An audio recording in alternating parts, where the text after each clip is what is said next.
Bom dia, gente! Hoje a gente vai conversar sobre um livro que é muito necessário para todo mundo que quer entender a história real do Brasil. E quando eu falo real é porque há muito tempo a história que a gente aprende ignora ou apaga completamente a contribuição e a luta da população negra nesse país. Então, o livro de hoje é uma história do negro do Brasil. O livro foi escrito por dois grandes historiadores, a Vlamira Buquerque e o Walter Fraga, que são professores lá da Universidade Federal da Bahia. A Vlamira pesquisa principalmente o que aconteceu depois da abolição, como os negros enfrentaram o racismo e seguiram lutando por direitos, mesmo depois do fim da escravidão. E o Walter trabalha muito com a história da escravidão, das resistências negras, né? Mostrando que a população negra nunca foi só vítima, como muita gente faz parecer. Sempre foi protagonista na construção do Brasil. Agora a gente fala um pouquinho sobre as intenções do livro. Esse livro surge como parte de uma conquista muito importante, que foi a Lei 10.639, lá de 2003, que obrigou as escolas a ensinarem história e cultura afro-brasileira, uma luta que veio muito dos movimentos negros que não aceitaram mais que essa história fosse apagada. E uma das primeiras coisas que o livro faz é quebrar aquela ideia de que muitas pessoas ainda têm, de que a África é um lugar atrasado, sem história, sem cultura. Muito pelo contrário, né? Antes da chegada dos europeus, já existiam impérios gigantescos, reinos, cidades muito bem organizadas, com conhecimento, com tecnologia, uma cultura riquíssima, como o Império do Mali, o Reino do Congo e vários outros. Aí o livro mostra pra gente também como o tráfico de pessoas arrancou milhões de africanos dos seus territórios, separou famílias, destruiu vidas, né? Mas nunca conseguiu destruir suas culturas, suas histórias, a sua capacidade de resistir. E quando essas pessoas chegaram aqui no Brasil, elas não foram só exploradas, elas resistiram, elas criaram, elas transformaram e mudaram completamente o país. Na cultura, na religião, na música, na organização da sociedade, em tudo. E os autores deixam bem claro que esse livro ele não dá conta de contar tudo, porque a história negra no Brasil é enorme, ela é muito rica, muito cheia de detalhe, mas o que eles querem é justamente isso, colocar a população negra no centro da história, mostrar que a gente não está falando de coadjuvantes nem de vítimas, a gente está falando de protagonistas, de quem construiu esse país. E mais do que olhar para o passado, esse livro ajuda a gente a entender o presente, a entender por que ainda hoje o racismo estrutura tanta coisa no Brasil e por que é tão urgente continuar debatendo isso tudo, reconhecendo e valorizando o papel da população negra na construção do país.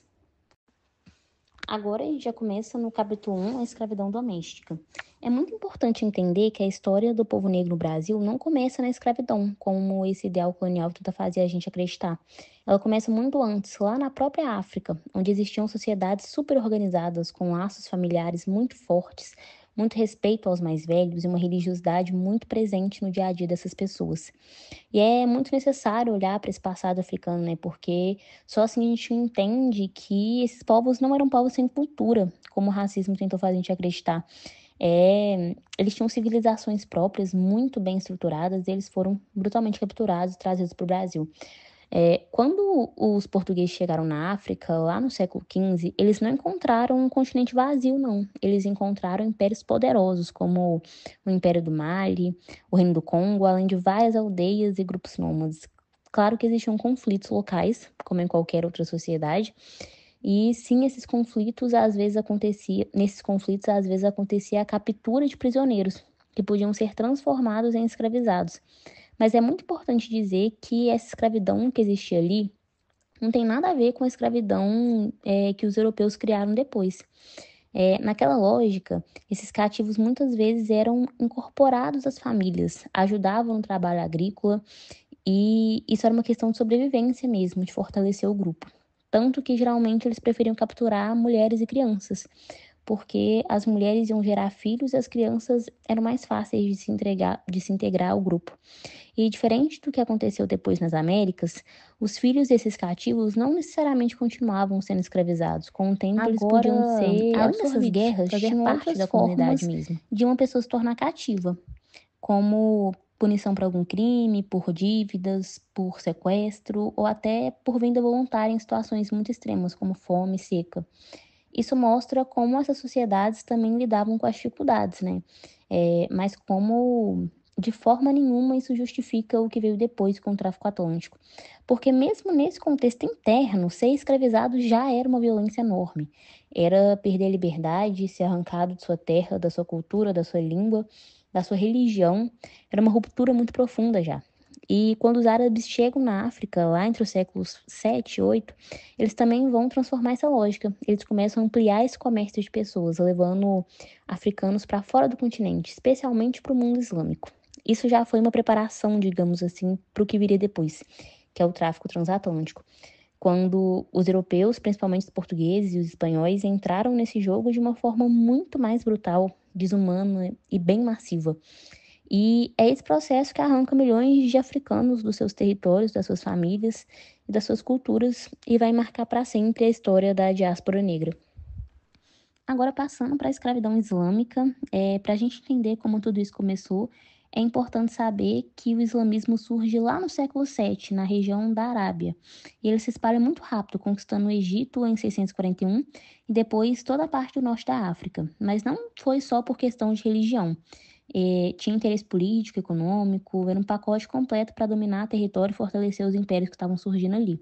Os berberes, que eram os povos que viviam nessa região, resistiram bastante no começo, mas depois de muita guerra, muita negociação, eles acabaram se convertendo também ao islamismo, e a partir daí eles começaram a liderar as caravanas, que eram também as chamadas de cáfilas. Aquelas grandes expedições que cruzavam o deserto do Saara, carregando produtos, pessoas e também levando a religião islâmica para os outros povos da África. E aí tem uma questão muito pesada. Esses povos que não aceitavam se converter ao Islã eram muitas vezes capturados e vendidos como escravizados. E quem já era muçulmano usava essas rotas comerciais não só para enriquecer, mas também para fortalecer seus impérios. Para vocês terem ideia, entre os anos 650 e 1800, mais ou menos 7 milhões de africanos foram traficados nessas rotas. E muita gente nem chegava ao destino, morria no meio do caminho, ou seja, foi um processo extremamente violento, marcado por muito sofrimento. Essas caravanas, inclusive, não eram só lugares de comércio, não. Eram também espaços religiosos e culturais.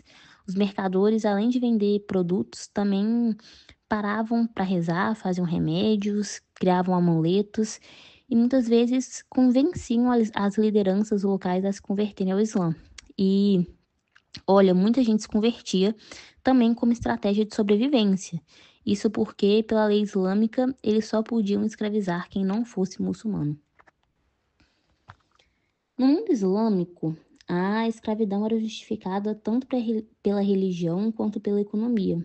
As pessoas negras que eram escravizadas acabavam trabalhando em várias funções, como soldados, agricultores, artesãos, carregadores e em serviços domésticos. E muitas mulheres também eram forçadas a viver como concubinas. Para vocês terem ideia, cidades como Bagdá chegaram a ter dezenas de milhares de africanos escravizados. Então, assim, o cativeiro virou uma parte muito dura da história negra também dentro desse contexto islâmico já, antes da chegada dos europeus. Esse tráfico foi tão pesado, tão intenso, que mudou completamente a estrutura de várias sociedades africanas. Aquela escravidão mais antiga, que era localizada e restrita, e que muitas vezes permitia que a pessoa fosse integrada ao grupo depois, acabou se transformando num sistema internacional, super lucrativo e que existia ali só para gerar riqueza para as elites. E é justamente nesse cenário que lá no século XV os europeus, principalmente os portugueses, entram no jogo, só que, como eu falei, eles entram de forma muito mais cruel. Agora a gente vai falar sobre a escravidão cristã. Então, desde 1415, quando os portugueses conquistaram Celta, eles já sabiam das riquezas que existiam no continente africano.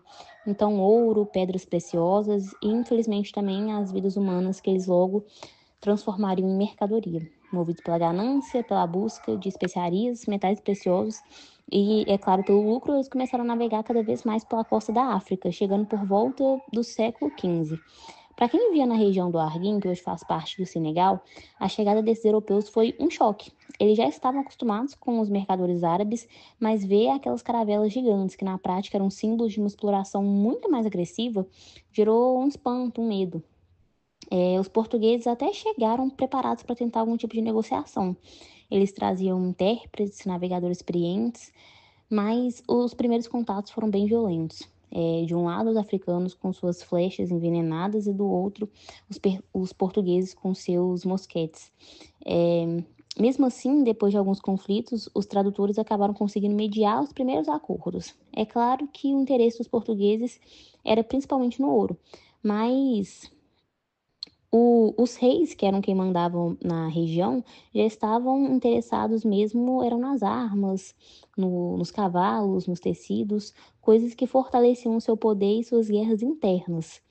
Só que, como eles não conseguiam o ouro de cara, os portugueses, né, eles levaram aquilo que tristemente acabou se tornando o seu principal produto desde desse contato, né, que foram as pessoas, os seres humanos escravizados.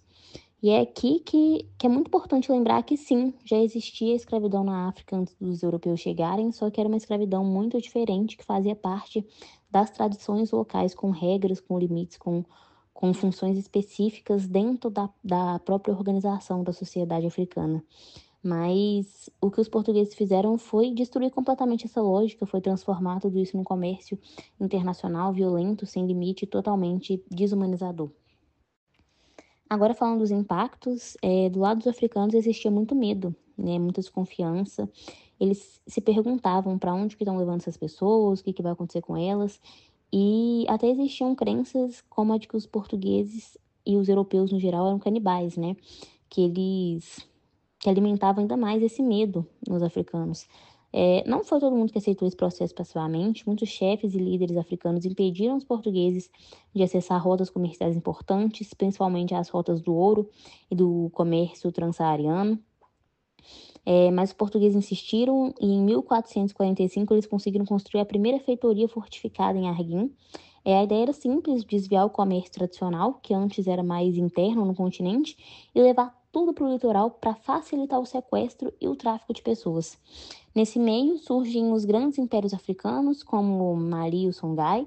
O Império do Mali já existia desde o século XIII, mais ou menos, e ele controlava boa parte do comércio do ouro. Mas, com o tempo, quem assume é o Império Songhai, que era super bem estruturado, com um sistema de impostos, de vice-reinos, e tinha um exército enorme que incluía cerca de 50 mil pessoas escravizadas.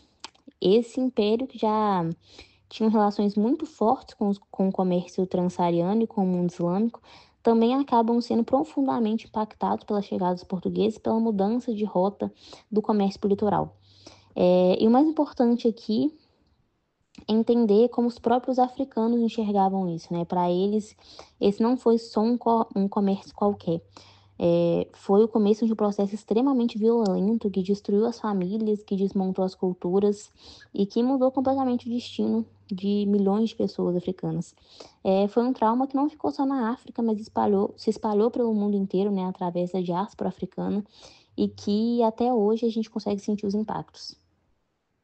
Bom, agora eu vou dar continuidade falando sobre algumas regiões e salas do continente africano que foram marcadas pela ascensão do tráfico de escravos, né? Para começar, falando um pouco sobre a Costa do Ouro, que era uma região estabelecida no continente africano que favorecia o comércio de cabotagem. Esse comércio de cabotagem é caracterizado, né, por um comércio que acontece dentro do próprio território, né? Você respeita os limites territoriais. Enfim, tal processo propiciou uma facilitação no acesso a mercadorias de alto valor agregado em razão da sua simplicidade logística e da disponibilidade de grandes embarcações, como caravelas. Dentre dessas mercadorias, destacava-se o escravizado africano, considerado altamente rentável por garantir um aumento quantitativo e qualitativo da mão de obra empregada em processos diversos nas colônias europeias.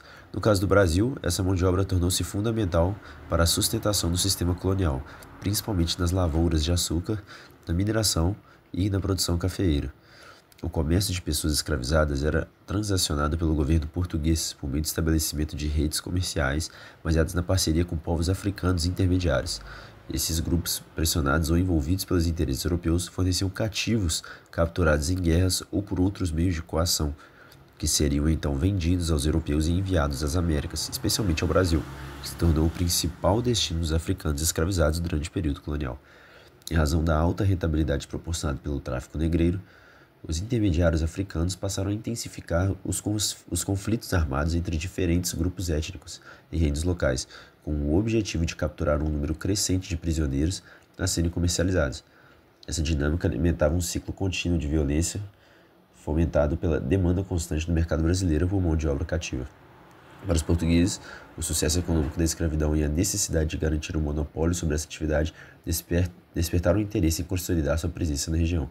Com isso, surgem as feitorias na Costa do Ouro, estruturas comerciais e militares instaladas para controlar o fluxo de mercadorias e pessoas, além de evitar a concorrência de outras potências europeias. A instalação dessas feitorias consolidava não só a dominação econômica, mas também a integração direta da África Ocidental ao sistema escravista atlântico, do qual o Brasil era peça-chave. A Costa dos Escravos, situada na floresta do Golfo de Benin, era marcada pela difícil formação de grandes reinos centralizados, mas o Reino de Benin foi uma exceção significativa. No fim do século XV, Benin se destacava como uma cidade bem organizada e desenvolvida politicamente. Com o tempo, fortaleceu-se ainda mais com o crescimento do comércio de escravizados, controlado diretamente pelo rei, que negociava com diversos povos europeus. Os portugueses tentaram convertê-lo ao cristianismo, com o objetivo de consolidar o domínio sobre o comércio da região.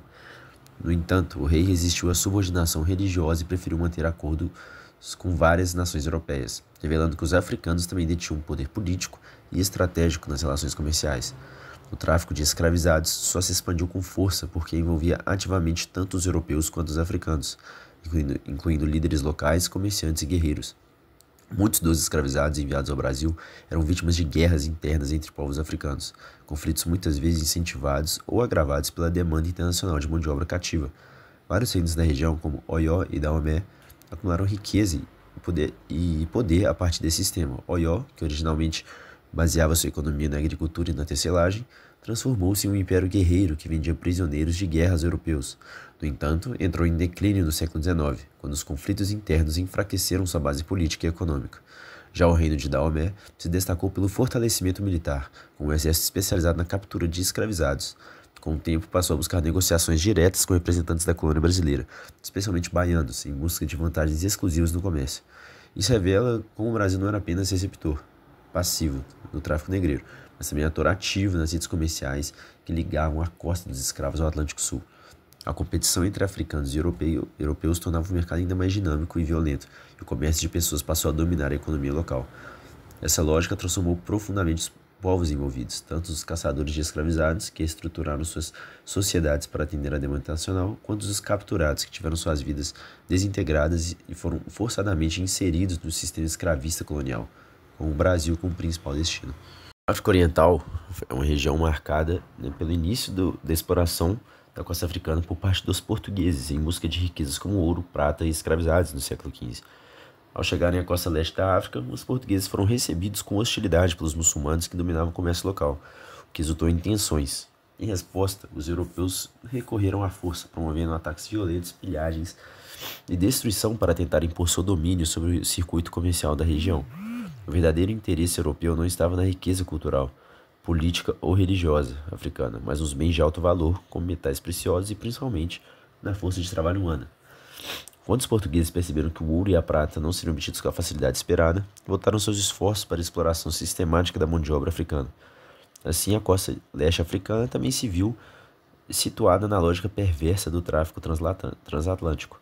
A escravidão, muitas vezes facilitada por alianças estratégicas com elites locais, acabou destruindo comunidades inteiras, desestruturando redes de comunicação, esvaziando regiões e gerando traumas profundos e duradouros no tecido histórico e cultural do continente. Mesmo diante disso, muitos africanos buscaram se integrar ao comércio atlântico como forma de sobrevivência ou de manutenção do poder local, tentando negociar com os europeus em pé de igualdade. No entanto, foram progressivamente transformados nos principais alvos da exploração colonial. Os traficantes europeus e também os brasileiros, especialmente após a consolidação da economia açucareira e mineradora do Brasil, assumiram o controle do sistema negreiro, reduzindo os africanos a mercadorias descartáveis tratados com brutalidade e desumanização. Bom, como vimos, o tráfico transatlântico de escravizados provocou impactos devastadores e duradouros nas sociedades de modo globalizado. Na África, resultou em guerras constantes, colapsos políticos e desestruturação de comunidades inteiras. A reorganização de reinos em torno da captura e comercialização de pessoas levou à corrosão de laços sociais, militarização excessiva e ao declínio de antigas estruturas de poder. Em termos culturais, houve apagamento de tradições, deslocamentos forçados e fragmentação identitária, deixando cicatrizes profundas que ainda repercutem nas realidades africanas contemporâneas. No Brasil, o sistema escravista moldou profundamente a formação econômica, social e cultural do país. A dependência da mão de obra escravizada consolidou uma estrutura produtiva baseada na exploração extrema e no racismo institucionalizado. Isso contribuiu para a concentração de riquezas nas mãos de uma elite branca e a marginalização sistemática da população negra, principalmente após a falta de políticas públicas de reinserção desse grupo em um contexto de consolidação da Lei Áurea, em 1888. A presença africana deixou marcas culturais duradouras, sobretudo na religião, na culinária, na língua e nas formas de resistência social, mas essas contribuições foram historicamente silenciadas ou subvalorizadas, alimentando desigualdades que ainda persistem na sociedade brasileira. O contato entre os portugueses e o Reino do Congo, iniciado em 1483 com a chegada de Diogo Cão, é um episódio que escancara as ambiguidades das relações entre Europa e África no período moderno. À primeira vista, pode até parecer uma troca mútua, marcada por acordos diplomáticos, trocas culturais e interesses comerciais. No entanto, uma análise mais crítica revela que essa relação foi profundamente assimétrica, com impactos devastadores para as populações africanas. O Reino do Congo era uma sociedade altamente organizada, com estruturas políticas centralizadas, economia baseada na agricultura, pecuária e comércio, além de uma rede administrativa sofisticada, ou seja, eles já tinham tudo muito bem estruturado e definido. A princípio, o interesse do Manicongo Nzinga em estabelecer relações com os portugueses refletia uma estratégia política para modernizar seu reino, adquirir armas, conhecimento teórico e reforçar sua autoridade interna. Entretanto, os portugueses, embora inicialmente tenham oferecido ensino religioso, cultivo de novos alimentos e apoio militar, nunca transferiram conhecimentos tecnológicos mais estratégicos, como a construção de embarcações ou manufaturas. Essa seletividade nas trocas evidencia que os portugueses nunca tiveram a intenção de estabelecer uma relação verdadeiramente igualitária. O que lhes interessava era o fortalecimento de uma economia baseada no tráfico de pessoas. É revelador perceber como, sob o disfarce da evangelização e das alianças diplomáticas, avançava uma lógica colonialista e profundamente exploratória. À medida que o comércio de escravos se intensificava, o próprio sistema social e político do Congo começou a ser corroído. As dinâmicas internas foram desestabilizadas, pois muitos chefes locais, seduzidos pelos produtos europeus, passaram a negociar diretamente com os comerciantes portugueses, ignorando a autoridade do rei. Isso então enfraqueceu o poder central, agravou rivalidades internas e provocou uma escalada de guerras e capturas, cujo único objetivo era gerar cativos para o tráfico atlântico. Aqui cabe uma crítica importante. A maneira como parte da historiografia eurocêntrica tentou, durante muito tempo, responsabilizar exclusivamente os próprios africanos pelo tráfico, invisibilizando o papel decisivo dos europeus na criação e manutenção dessa economia de guerra e destruição. Sim, havia escravidão na África antes dos europeus, mas de natureza doméstica, inserida em lógicas culturais e sociais específicas, sem o caráter de genocídio populacional e destruição social que o tráfico transatlântico impôs. O caso de Angola, transformado em capitania portuguesa em 1575, escancara essa transição brutal. Inicialmente, os portugueses buscaram metais preciosos, mas, ao não encontrá-los, rapidamente fizeram do tráfico de escravos o principal motor econômico da região. A resistência foi intensa, especialmente sob a liderança da rainha Nzinga, que lutou por décadas contra a expansão portuguesa. Mesmo assim, Angola se tornou, entre os séculos XVI e XVIII, a principal fornecedora de africanos escravizados para as Américas, sobretudo para o Brasil. A crítica mais contundente que podemos fazer é perceber que essa dinâmica não foi apenas um episódio isolado de exploração, mas um projeto colonial de longa duração, sustentado por estados europeus, pela Igreja e por redes comerciais transnacionais. O tráfico não apenas desumanizou milhões de africanos, como também destruiu estruturas inteiras de reinos, desorganizou territórios, esvaziou demograficamente regiões e criou uma dependência econômica que deixou marcas profundas na história da África. Portanto, longe de ser uma simples troca comercial, a relação entre Congo, Angola e Portugal deve ser entendida como parte de um processo violento de expansão colonial, que marcou não só o passado da África, mas também a formação do próprio Brasil. Aqui vou seguir falando sobre a África e africanos no tráfico atlântico, que trata da presença africana no Brasil a partir do tráfico atlântico de escravizados. Esse tema é fundamental para compreendermos como a escravidão africana não foi apenas uma base da economia colonial, mas também uma força civilizadora que influenciou profundamente a formação social, territorial e cultural do Brasil. Esse tema será dividido entre 3 partes principais. Primeiro vamos analisar o funcionamento do tráfico atlântico, em seguida o papel dos africanos no povoamento e desenvolvimento do Brasil, e por fim a dinâmica dos portos negreiros e a diversidade étnica trazida ao território brasileiro. O primeiro ponto vai ser o funcionamento do tráfico atlântico. O tráfico atlântico de africanos foi um dos pilares de colonização portuguesa no Brasil. Entre os séculos XVI e XIX, mais de 11 milhões de africanos foram transportados para as Américas, e cerca de 4 milhões vieram diretamente para o Brasil, o que nos tornou o principal destino desse sistema de escravidão. A estrutura produtiva da colônia, baseada principalmente na lavoura de exportação, como a cana-de-açúcar, exigia uma quantidade grande e contínua de mão de obra. E, nesse sentido, a escravidão indígena chegou a ser utilizada por muito tempo, mas por questões econômicas, logísticas e políticas, e principalmente por ser menos rentável e viável, os africanos se tornaram a principal fonte de força de trabalho. A brutalidade do sistema fazia com que os escravizados não se reproduzissem em número suficiente. Muitos morriam cedo, fugiam ou conseguiam alforria, por isso o tráfico era constante. Esse comércio foi também uma atividade altamente lucrativa. Muitos traficantes se enriqueciam, ascendiam socialmente e passavam a ocupar cargos importantes na administração local, nas câmaras municipais e em irmandades religiosas. E além disso, é importante mencionar como o tráfico era justificado ideologicamente. Um dos maiores exemplos disso é o sermão do padre Antônio Vieira, em 1633, no qual ele afirma que os africanos deveriam agradecer por terem sido trazidos ao Brasil, pois assim poderiam ser salvos pela fé cristã. Essa lógica religiosa funcionava como uma máscara para ocultar a violência, ao mesmo tempo em que reforçava o controle simbólico sobre os corpos escravizados. O segundo ponto é o papel dos africanos no povoamento do Brasil. É importante falar que o tráfico não serviu apenas para suprir a demanda por trabalho. Ele também foi o principal instrumento de ocupação do território brasileiro pelos portugueses. Portugal, naquele momento histórico, não tinha população suficiente para colonizar de forma efetiva suas terras ultramarinas. Assim, a importação massiva de africanos foi essencial para a fixação do poder colonial e para a defesa do território frente à ameaça de outras potências europeias. Os africanos estiveram presentes em praticamente todas as regiões do Brasil, tanto no litoral quanto no interior. Eles trabalharam nos engenhos, nas lavouras de cacau, nas minas de ouro, na criação de gado, na construção de vilas e portos, na abertura de estradas e no transporte de mercadorias. É importante ressaltar que, mesmo submetidos às condições de escravizados, os africanos não foram apenas mão de obra. Eles também foram protagonistas culturais, porque nesse sentido eles transmitiram ao Brasil diversos saberes técnicos, como manejo de animais, práticas agrícolas e o conhecimento sobre a mineração de ferro. Além disso, influenciaram profundamente a língua portuguesa falada no Brasil, introduzindo vocabulários e modificando estruturas de fala. E com isso, percebe-se que, embora o tráfico tenha sido criado para escravizar, o resultado foi uma africanização do Brasil. Nossos costumes, práticas religiosas, alimentação e música carregam até hoje a presença viva da herança africana. E por fim, o tráfico atlântico também foi responsável por trazer ao Brasil africanos de diversas regiões e etnias, o que resulta em uma enorme diversidade cultural. A coroa portuguesa, com o objetivo de evitar revoltas, tentava misturar africanos de diferentes línguas e origens.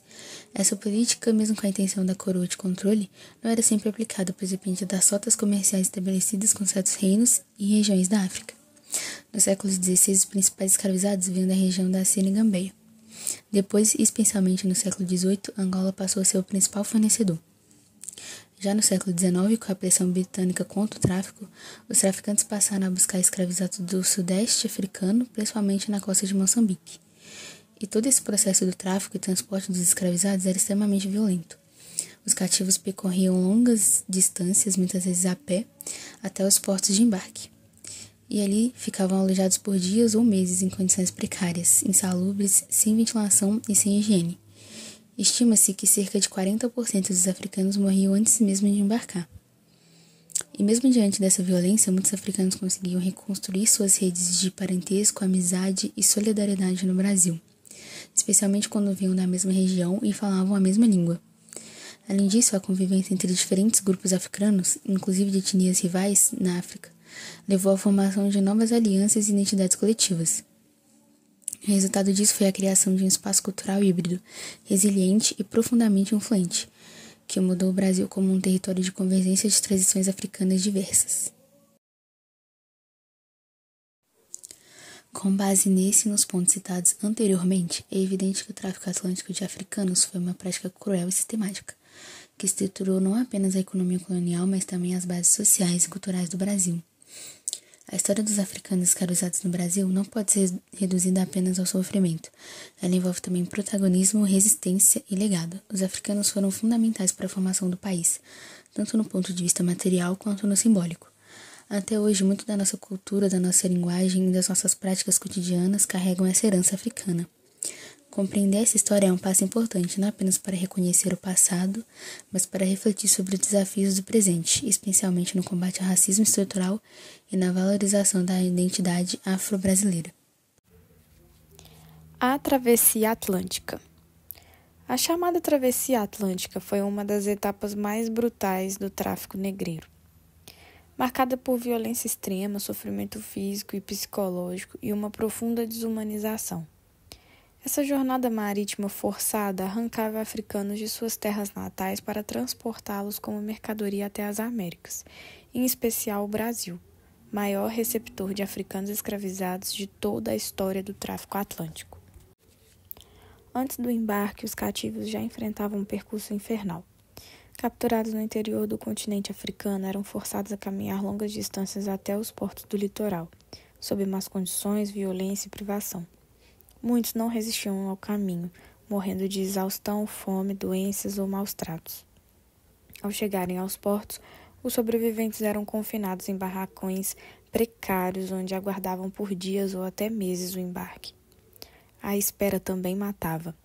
Estima-se que em certas épocas até 40% dos cativos em Angola morriam ainda em solo africano. Quando o carregamento estava completo, os africanos eram levados aos navios negreiros, conhecidos como tumbeiros, literalmente navios-túmulo. Antes do embarque, eram marcados a ferro quente como gado para indicar o dono. E no interior dos tumbeiros eram acorrentados e amontoados e alimentados com pouquíssimo milho cozido ou azeite e recebiam água uma única vez ao dia. A falta de higiene e a superlotação criavam um ambiente insalubre, onde doenças como disenteria, febre amarela, varíola e tifo se espalhavam rapidamente. Estima-se que, em média, 15 a 20% morriam durante a travessia, podendo esse número aumentar os 40% em algumas viagens. Suicídios também ocorriam, como forma desesperada de escapar da dor, do medo e da perda. A viagem variava conforme o destino e as condições do mar. De Angola ao Rio de Janeiro, por exemplo, levava 35 a 50 dias.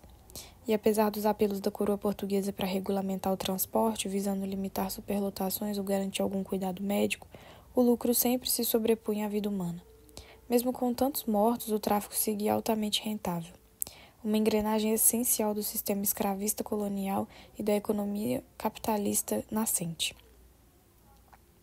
Os tumbeiros não eram apenas espaços de dor física, mas de terror espiritual. Muitos povos da África centro-ocidental acreditavam que os mortos deveriam repousar perto de seus descendentes. Morrer no mar era, portanto, uma ruptura dolorosa com a possibilidade de descanso espiritual. O testemunho da ex-escravizada Galdina, resgatado por José Lins do Rego, revela como o trauma da travessia assombrava os sobreviventes até o fim da vida. Apesar do horror, os cativos também construíam laços de solidariedade entre si, chamando-se malungos, termo que expressava companheirismo e compromisso mútuo. Essas redes afetivas foram fundamentais para a resistência e sobrevivência dos africanos escravizados e também para a reconstrução de identidades no Brasil. O perfil dos cativos embarcados revela a lógica utilitária do tráfico. Preferia-se homens jovens entre 10 e 30 anos, considerados mais produtivos. Isso gerou um desequilíbrio de gênero na população escravizada, especialmente nas regiões produtoras de café e açúcar, o que impactou profundamente as dinâmicas familiares e sociais da população negra. A travessia não foi um simples deslocamento marítimo, mas sim um rito de passagem violento que transformava pessoas em mercadoria e corpos livres em força de trabalho escravizada. Ao estudarmos a travessia atlântica, desvelamos as raízes históricas do racismo estrutural e da exploração do trabalho no Brasil. E mais, reconhecemos que a formação do capitalismo e, por consequência, de práticas administrativas e empresariais foi alicerçada na violência contra os corpos negros. O momento da chegada dos africanos escravizados ao Brasil é uma das passagens mais desumanas e violentas da nossa história. A palavra sobreviventes aqui não é por acaso. Ela traduz de forma dolorosa o fato de que muitos não resistiam ao processo que começava muito antes do embarque nos navios. O chamado Atlântico Negro não foi apenas uma via de circulação de pessoas e culturas, como algumas abordagens tentam romantizar. Ele foi, principalmente, um enorme cemitério, onde corpos foram lançados ao mar e onde memórias, vidas e futuros foram arrancados de forma violenta.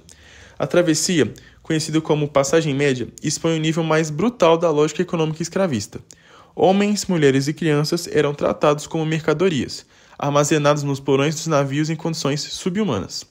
Chegando aos portos brasileiros, os sobreviventes eram desembarcados, ainda debilitados, e imediatamente passavam por uma triagem onde não se via pessoas, mas corpos avaliados como se fossem animais ou objetos. Aqueles que não passavam por esse crivo ou morriam ou eram descartados. Um aspecto que merece reflexão é como, durante muito tempo, esse processo foi minimizado na historiografia tradicional. Tratava-se, segundo essa visão eurocêntrica, de uma etapa necessária para o desenvolvimento econômico das colônias. A perversividade desse discurso reside no fato de que naturaliza a violência, oculta o sofrimento e transforma a dor em uma estatística fria. Toneladas de açúcar produzidas, cargas de escravos desembarcados e lucros gerados. No entanto, é fundamental romper com essa narrativa. Ao contrário do que muitos discursos oficiais tentaram fazer parecer, os africanos não chegaram como simples força de trabalho, mas como pessoas arrancadas de seus mundos, de suas comunidades, de suas culturas. Mesmo submetidos a um sistema pensado para desumanizá-los, esses homens e mulheres resistiram. A resistência se manifestava de inúmeras formas: fugas, formação de quilombos, criação de redes de solidariedade, preservação de idiomas, práticas culturais, espirituais e modos de vida que atravessaram séculos e que são hoje pilares da identidade cultural brasileira. Se é verdade que os africanos foram tratados como mercadorias pela lógica escravista, também é verdade que eles jamais foram objetos passivos. Eles foram sujeitos ativos da história. A própria formação do Brasil, suas cidades, economia, cultura, culinária, sua música e seus modos de viver no geral, não existiriam sem a contribuição direta dos povos africanos. Portanto, olhar criticamente para a chegada dos africanos ao Brasil é reconhecer que nossa história foi construída sobre a base do sofrimento, da exploração e principalmente da resistência. É entender que o racismo estrutural que ainda marca profundamente nossa sociedade não é herança acidental, mas consequência direta desse passado colonial e escravista, que nunca foi totalmente enfrentado e reparado. Fim do tráfico transatlântico. O tráfico atlântico de africanos escravizados começou a ser questionado e pressionado a partir do século XIX, principalmente pela Inglaterra. Vale lembrar, no entanto, que esse país foi um dos maiores beneficiários desse comércio, ficando atrás apenas de Portugal e Brasil, em número de africanos transportados. Apenas depois de consolidar sua força econômica e industrial, a Inglaterra adotou uma posição oficial contra o tráfico, movida por um forte movimento abolicionista interno e interesses econômicos e diplomáticos. Em 1807, o parlamento inglês proibiu o tráfico de escravos para suas colônias americanas.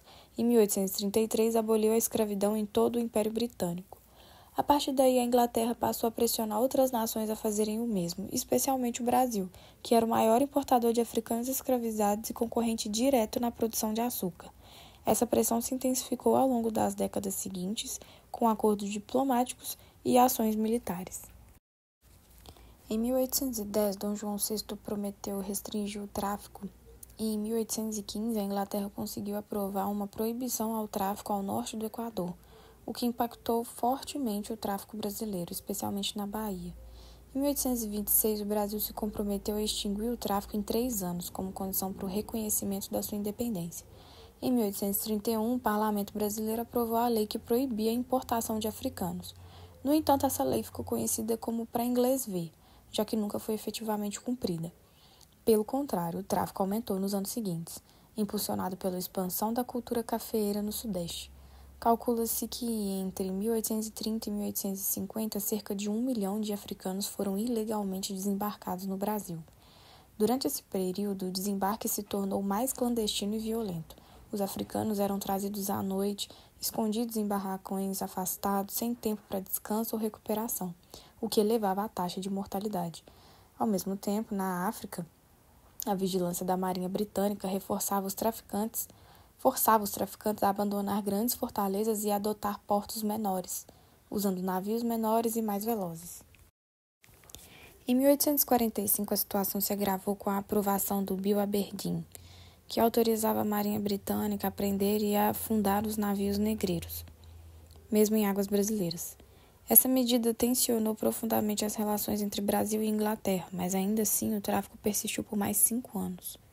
A proibição definitiva só veio com a Lei Eusébio de Queiroz, em 1850. A nova lei previa punições mais severas e foi resultado direto da pressão britânica e do temor das elites brasileiras diante do grande número de africanos recém-chegados e da possibilidade de revoltas escravas, como as que já haviam ocorrido na década de 1830. Com o fim do tráfico transatlântico, a população escravizada passou a ser composta majoritariamente por negros nascidos no Brasil, os chamados crioulos. E como não havia mais reposição pela via da importação, o valor dos cativos aumentou e se concentrou nas mãos dos grandes proprietários. Pequenos senhores passaram a vender seus escravos para as fazendas de café do Sudeste, intensificando o tráfico interno de escravos. Entre 1850 e 1880, mais de 200 mil cativos foram deslocados de regiões do Brasil para São Paulo e Rio de Janeiro, especialmente nas regiões Nordeste e Centro-Oeste. Minas Gerais também foi parte desse processo, tendo exportado cerca de 10 mil escravos. Essas pessoas passavam por uma nova forma de desenraizamento, separadas de suas comunidades, obrigadas a se ajustar a novos senhores e formas de trabalho, e muitos dos que vieram do Norte e do Nordeste eram considerados mais rebeldes pelas elites do Sudeste, o que gerou medo de insurreições, alimentando o debate sobre o fim definitivo da escravidão. Esses deslocamentos forçados, tanto pelo tráfico transatlântico quanto pelo tráfico interno, provocaram traumas profundos, perdas familiares e culturais, e ainda assim os africanos e seus descendentes resistiram, criaram novos vínculos, comunidades, estratégias de sobrevivência e enfrentamento, e suas memórias, seus saberes e suas lutas permaneceram vivos e foram fundamentais para a construção da cultura brasileira. Ao longo do nosso trabalho, ficou evidente que a história do negro no Brasil está diretamente ligada à violência do projeto colonial europeu, que transformou milhões de vidas africanas em mercadoria por meio de um sistema escravista, brutal e racializado. Diferente de outras formas de cativeiro já existentes na África, o tráfico atlântico impôs a desumanização total dos corpos negros, associando a cor da pele à condição de escravizado. E é importante destacar que o Brasil não foi apenas um receptor passivo desse sistema, foi um dos principais protagonistas e beneficiários do tráfico. Mais do que números, os africanos que chegaram aqui trouxeram culturas, resistiram ativamente à opressão e foram fundamentais para a formação do nosso país. Por isso, estudar essa história é essencial não só para entender o passado, mas também para reconhecer como o racismo estrutural ainda atua hoje, e porque é urgente enfrentá-lo com seriedade, memória e justiça.